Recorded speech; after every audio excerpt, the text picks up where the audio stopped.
오늘은 요한복음 14장 12절의 말씀을 가지고 하나님의 능력, 우리의 능력이라는 제목으로 은혜를 나누고자 합니다. 첫째, 창조와 다스림의 능력입니다. 창세기 1장 1절, 태초에 하나님이 천지를 창조하시니라 그랬습니다. 하나님은 영이십니다. 그리고 천국은 영적인 세계이지요. 천국에는 영적인 존재인 천사들도 있습니다. 우리는 이 천국에 대하여 잘 알지를 못합니다. 성경을 통하여 천국에 대하여 계시를 해 주셨지만 극히 일부분만 계시를 해 주셨기 때문에 알 수 있는 것이 매우 적고 그것도 상징적으로 가르쳐 주셨기 때문에 알기가 어려운 것이 사실입니다. 그런데 하나님께서 우주를 만드셨다라는 사실을 성경 맨 앞에 선포하고 있습니다. 여러분, 하나님이 만드신 물질의 세계인 이 우주가 혹시 얼마나 넓으신지 알고 계신 분 있으십니까? 우주 과학자들은 아직도 이 우주의 끝이 어디인지를 알지 못하고 있습니다. 왜냐하면 우주가 너무나도 넓기 때문에 그 끝을 아직도 찾지를 못한 것입니다. 그렇다면 몇 년 또는 몇십 년 후에는 이 우주의 끝을 알 수 있을까요? 그것도 장담할 수가 없습니다. 우리의 상상을 초월할 정도로 우주가 넓기 때문에 그렇습니다. 그리고 우주에는 행성들이 참 많습니다. 지구와 같은 이런 행성들이 너무나 많아서 상상도 할 수가 없습니다. 심지어 태양처럼 저렇게 스스로 불타고 스스로 빛을 발하는 항성도 엄청나게 많습니다. 지구와 같은 행성이 아니라 태양처럼 저렇게 스스로 불타오르는 항성, 저런 별들이 얼마나 많은가 하면 지구에 있는 저 작은 모래 알갱이 숫자보다 더 많습니다. 그러니 우리가 어떻게 우주를 알 수가 있겠습니까? 물론 이것은 우주 과학자들이 주장하는 학설입니다. 그런데 이 우주 과학자들은 그 별들이 너무 많기 때문에 아직도 다 헤아리지 못하고 있다라는 말이죠. 그런데 하나님께서 이 우주를 만드셨다라는 것 아닙니까? 우리가 끝도 모르고 별들의 숫자도 모르는데 어떻게 하나님이 계신 영적인 세계인 천국을 알 수가 있겠느냐라는 겁니다. 정말 하나님의 능력은 대단하십니다. 그래서 우리가 이 땅과 바다와 하늘을 보면서 하나님의 능력을, 하나님의 지혜를, 하나님의 솜씨를 찬양하고 있는 것입니다. 창세기 1장 26절 앞부분을 보시면 하나님이 이르시되 우리의 형상을 따라 우리의 모양대로 우리가 사람을 만들고 그랬습니다. 하나님의 형상은 영이라 그랬죠.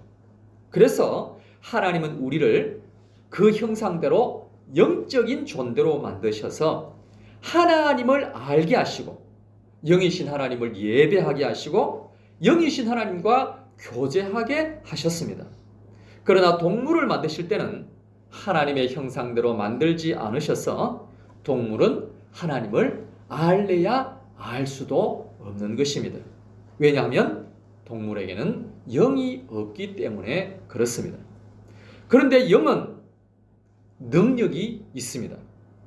하나님은 그 능력으로 많은 것을 하시지만 그 중에 한 가지는 우주를 창조하셨다라는 겁니다. 빛이 있으라 하심에 빛이 있었고 공간이 있으라 하심에 우주 공간이 만들어졌습니다. 물질이 있으라 하심에 우주에 수많은 항성들과 행성들이 만들어진 것입니다. 그래서 이 우주 공간은 정말 너무나도 넓고 너무나도 행성들이 많은 것입니다. 그리고 지구에는 땅과 바다와 식물과 동물들이 만들어진 것이죠. 이것은 모두 다 하나님의 지혜로, 하나님의 능력으로 만드신 것입니다. 그래서 하나님께서 말씀하셨죠. 보시기에 참 좋구나. 하나님의 형상대로 만드신 사람을 보고 한마디 하셨습니다. 참 심히 좋구나. 왜 사람을 볼 때 심히 좋았는가 하면 하나님의 형상대로 만드셨기 때문에 심히 좋으셨던 것입니다. 하나님은 지금도 우주를 주관하고 계십니다. 그런데 사람을 하나님의 형상으로 만드셨으니 또한 사람으로 하여금 우주를 주관하게 하신 것입니다. 그래서 그들로 하여금 하나님처럼 우주를 다스리게 하신 것이죠. 창세기 1장 26절 하반절에 보시면 그들로 바다의 물고기와 하늘의 새와 가축과 온 땅과 땅에 기는 모든 것을 다스리게 하자 하시고 그랬습니다. 바다의 물고기를 다스리니까 우리가 무엇을 먹어요? 저 먼 바다에서 잡아온 명태도 먹고 참치도 먹습니다. 참치는 저 배 타고 한 달 나가서 큰 원양 어선에서 잡아서 가지고 온 것을 우리가 생으로 먹기도 하고 통조림 캔으로 먹기도 합니다. 요즘은요 앞바다에서 양식을 하기도 하지요. 하늘의 새도 먹고 가축도 먹고 땅에 있는 것들을 먹고 다스리기도 합니다. 이것은 사람이 하나님의 형상으로 지음을 받아서 지혜가 있기 때문에 능력이 있기 때문에 가능한 것입니다. 사자가 아무리 힘이 세고 강력하다 할지라도 기껏해야 자기보다 약한 동물들을 잡아먹을 뿐입니다. 그러나 사람은 농사를 짓습니다. 옷을 만듭니다. 건물도 만듭니다. 차도 만듭니다. 마이크도 만들고 스마트폰도 만듭니다. 자, 이제는 뭐도 합니까? 우주 여행도 하는 것이죠. 일론 머스크가 운영하는 스페이스X가 태운 민간인 우주선이 지금은 민간인들을 태우고 우주 여행을 하고 있습니다. 이제는 약 상공 250km까지 여행을 하고 있습니다. 지금까지 총 3번의 우주 여행을 했는데 12명의 민간인이 우주 여행을 했습니다. 국가가 주도한 것이 아니라 이제는 한 회사가 운영하는 우주 여행에 일반 여행객들이 다녀왔다라는 것이 의미가 있습니다. 물론 지금은요 어마어마하게 비쌉니다. 맨 처음 다녀온 사람들은 200 몇십억 들었어요. 지금은 몇 억으로 떨어졌어. 앞으로 몇 천만 원까지 떨어지면 혹시라도 우리가 다녀올 수도 있을 것입니다. 아직은 너무 비싸지요.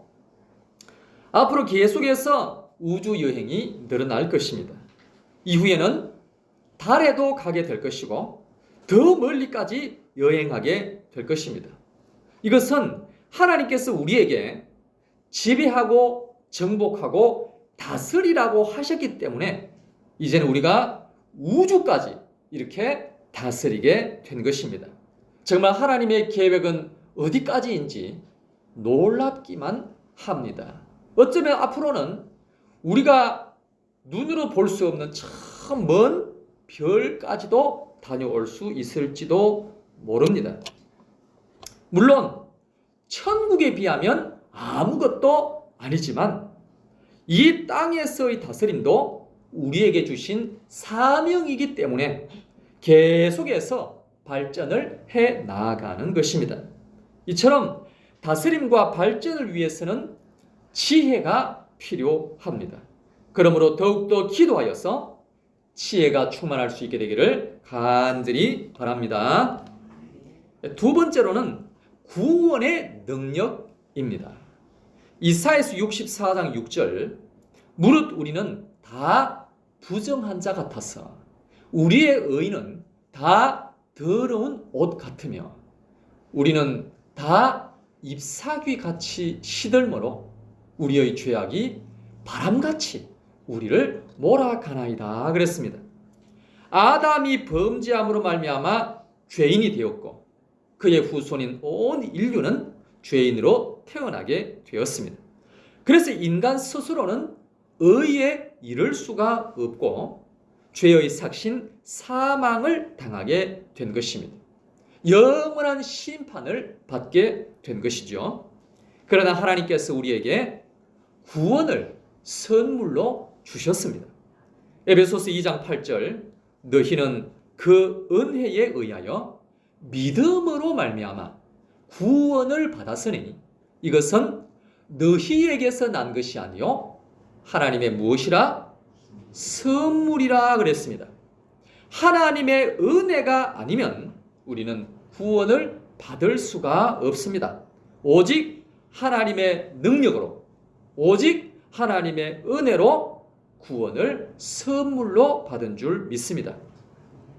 마태복음 19장 25절, 제자들이 듣고 몹시 놀라 이르되 그렇다면 누가 구원을 얻을 수 있으리까? 예수께서 그들을 보시며 이르시되 사람으로는 할 수 없으나 하나님으로서는 다 하실 수 있느니라 그랬습니다. 그렇습니다, 여러분. 사람의 구원은 불가능합니다. 사람에게 있는 죄를 없이 할 수 없기 때문이지요. 그러나 하나님은 무엇이 많습니까? 능력이 많습니다. 그래서 우리를 구원하실 수가 있다라는 것입니다. 마귀는 끊임없이 우리가 구원받지 못하도록 방해 공작을 펼침에도 불구하고 하나님은 그 능력으로 결국에는 우리를 구원하고야 마는 것입니다. 그러므로 우리를 구원하신 하나님의 이 놀라운 능력을 날마다 찬양할 수 있기를 바랍니다. 하나님은 우리의 찬양을 통하여서 영광을 받으시는 줄로 믿습니다. 세 번째는 영생의 능력입니다. 사람에게 죄가 있으면 스스로는 구원받을 수가 없지요. 구원을 받지 못하면 영생할 수가 없습니다. 왜냐하면 저 천국에서는 죄 없는 사람만 살 수 있기 때문에 그렇습니다. 로마서 6장 23절, 죄의 삭은 사망이요 하나님의 은사는, 즉 하나님의 선물은 그리스도 예수 우리 주 안에 있는 영생이니라 그랬습니다. 하나님은 우리를 사랑하셔서 예수 그리스도로 말미암아 구원을 이루어 주심으로 인하여 우리에게 또한 영생을 선물로 주셨습니다. 우리가 잘 아는 요한복음 3장 16절, 하나님이 세상을 이처럼 사랑하사 독생자를 주셨으니 이는 그를 믿는 자마다 멸망하지 않고 무엇을? 영생을 얻게 하려 하심이라 그랬습니다. 사랑하는 여러분, 사람이 받는 스트레스 중에 가장 큰 스트레스가 무엇일까요? 여러분, 지난 일주일 동안 무슨 스트레스를 가장 크게 받으셨나요? 남편이 애 먹이는 것 때문에 가장 큰 스트레스를 받았습니까? 자식들이 사고 치는 것 때문에 가장 큰 스트레스를 받았습니까? 바로 그 돈이 없기 때문에 가장 큰 스트레스를 받았나요? 사람이 가장 큰 스트레스를 받는 것은 바로 죽음입니다. 여러분이 듣는 말 중에서 가장 놀라운 말이 무엇일까요? 북한이 핵무기 발사를 시험한다는 것이 가장 큰 스트레스입니까? 그렇지 않지요? 사람이 가장 놀랄 말은 무엇인가 하면 바로 내가 죽을 병에 걸렸다는 말입니다. 의사가 이제 한 달 남았습니다. 그 말이 우리를 가장 크게 스트레스를 주는 것입니다. 그 말은 뭡니까? 영생할 수 없다는 말이에요. 끝이라는 말이에요. 그렇습니다, 여러분. 부귀 영화를 다 누린 진나라 황제는 죽기 싫어서, 영원히 살고 싶어서 불로초를 구해오도록 시켰습니다. 그러나 불로초는 없습니다. 죄의 삭은 사망이라고 성경에서 말씀하셨기 때문에 진나라 황제도 결국에는 사망을 당하게 된 것입니다. 시편 133편 3절에 말씀하셨죠. 헐몬에 이슬이 시온의 산들에 내림 가도다. 거기서 여호와께서 복을 명령하셨나니 곧 영생이로다 그랬습니다. 하나님은 우리에게 영생의 복을 선물로 주신 줄로 믿습니다. 이 사실을 믿는 사람은 반드시 영생을 누리게 될 줄로 믿습니다. 그러나 믿지 않는 사람은 영원한 사망을 당하게 될 것입니다. 네 번째, 치유의 능력입니다. 요한복음 9장 1절, 예수께서 길을 가실 때에 날 때부터 맹인된 사람을 보신지라. 이 말씀을 하시고 땅에 침을 뱉어 진흙을 이겨 그의 눈에 바르시고 이르시되 실로암 못에 가서 씻으라 하시니 이에 가서 씻고 밝은 눈으로 왔더라 그랬습니다. 예수님에게는 치유의 능력이 있으십니다. 그래서 맹인도 고치고 손 마른 사람도 고치고 혈루병 환자도 고치고 죽은 나사로도 살리셨습니다. 예수님에게 치유의 능력이 있는 이유는 예수님은 근본 하나님의 본체이시며 창조주이시기 때문에 그렇습니다. 사람을 창조하신 분이 사람을 치유할 수 없겠습니까? 그래서 죽은 나사로도 살리신 것입니다. 그런가 하면 베드로가 나면서부터 못 걷게 된 사람인 성전 미문에서 구걸하는 것을 보고 예수 그리스도의 이름으로 일어나 걸어라 선포했습니다. 그랬더니 그 사람이 일어나서 걷기도 하고 뛰기도 하며 하나님께 영광을 올려드리며 찬양을 했습니다. 사도행전 3장 11절, 나은 사람이 베드로와 요한을 붙잡으니 모든 백성이 크게 놀라며 달려와 나아가 솔로몬의 행각이라 불리우는 행각에 모이거늘 베드로가 이것을 보고 백성에게 말하되 이스라엘 사람들아 이 일을 왜 놀랍게 여기느냐. 우리 개인의 권능과 경건으로 이 사람을 걷게 한 것처럼 왜 우리를 주목하느냐 그랬어요.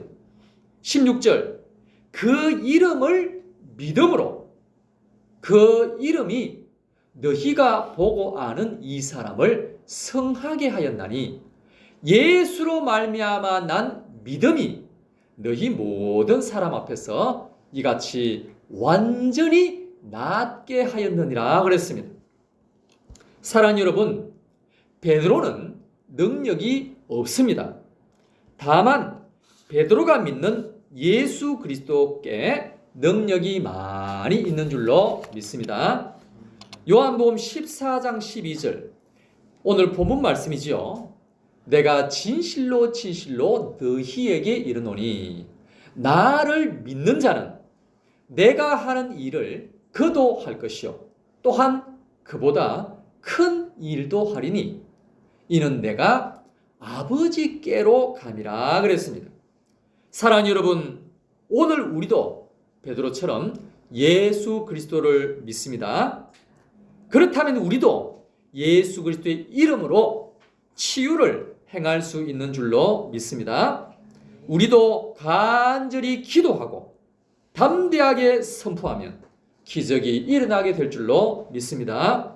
그러므로 오늘도 더욱더 기도할 수 있기를 바랍니다.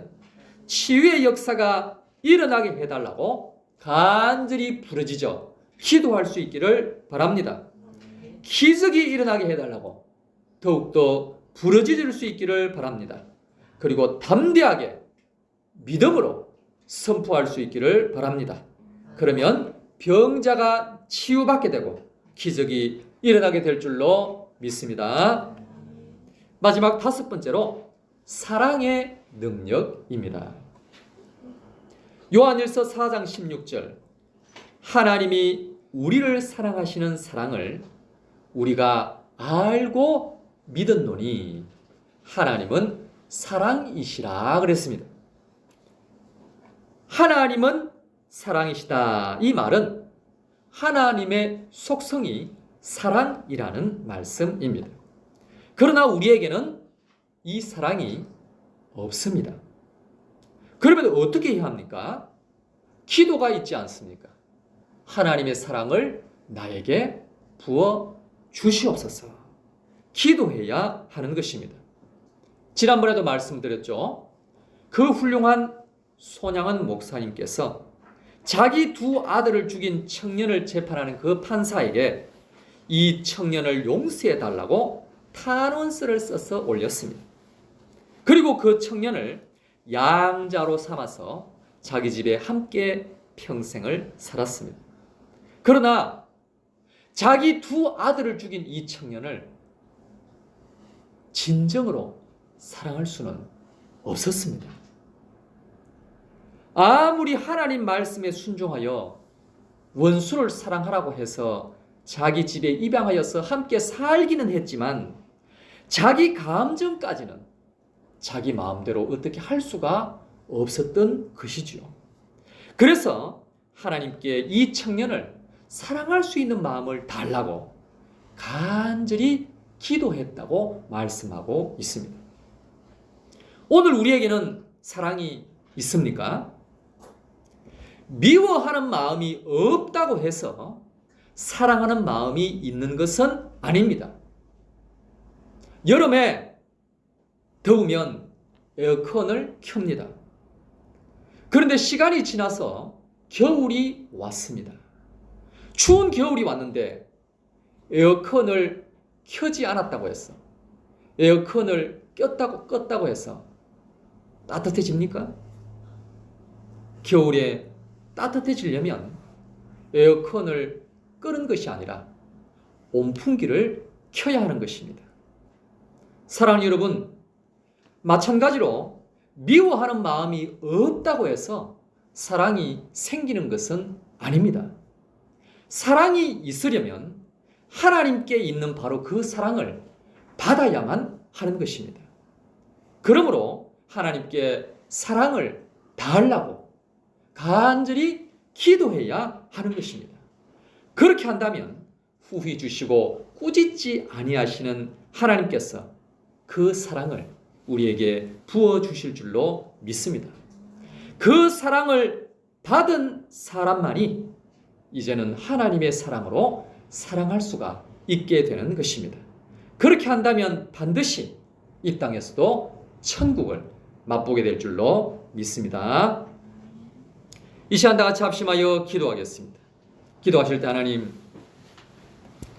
하나님께는 창조와 다스림과 구원과 영생과 치유와 사랑의 능력이 있는 줄로 믿습니다. 오늘 간절히 기도하오니 우리에게도 이러한 능력을 허락하여 주시옵소서. 이를 통하여 이 땅에 하나님의 나라를 건설하는 능력 있는 하나님의 아들들이 다 되게 하여 주시옵소서. 주여 성령이시여 은혜를 내려 주옵소서. 주여 성령이시여 역사하여 주시옵소서라고 다 같이 주여 3번 외치고 통성으로 기도하겠습니다. 주여